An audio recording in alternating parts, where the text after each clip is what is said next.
കണ്ണിന്റെ ഒരു full checkup എന്ന് പറഞ്ഞാൽ നമ്മൾ എന്താണ് ഉദ്ദേശിക്കുന്നത് നോക്കാം.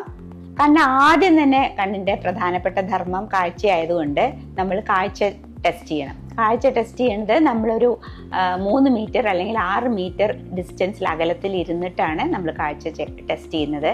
അതിൻ്റെ കൂടെ തന്നെ നമ്മൾ കമ്പ്യൂട്ടറിൽ കണ്ണിന് പവർ ഉണ്ടോ എന്ന് ചെക്ക് ചെയ്യും. പിന്നെ കണ്ണിൻ്റെ പ്രഷർ ആദ്യമായിട്ട് ഒരു കാറ്റടിക്കുന്ന ഒരു സംവിധാനമുണ്ട്, അതുപയോഗിച്ച് കണ്ണിൻ്റെ പ്രഷർ ചെക്ക് ചെയ്യും. ഇത് കഴിഞ്ഞിട്ടാണ് പിന്നെ നമ്മൾ കണ്ണ് ഡയലേറ്റ് ചെയ്ത് നോക്കുക. കണ്ണ് ഡയലേറ്റ് ചെയ്യുക എന്ന് പറഞ്ഞാൽ കണ്ണിൻ്റെ കൃഷ്ണമണി വികസിപ്പിച്ച് അതിൻ്റെ അകത്തേക്ക് നോക്കുന്നതിന് 2 ഉദ്ദേശമുണ്ട്. ഒന്ന് കണ്ണിൻ്റെ റെറ്റിന അല്ലെങ്കിൽ കണ്ണിൻ്റെ ഞരമ്പ് കംപ്ലീറ്റ് നോർമൽ ആണോ എന്ന് അറിയണം.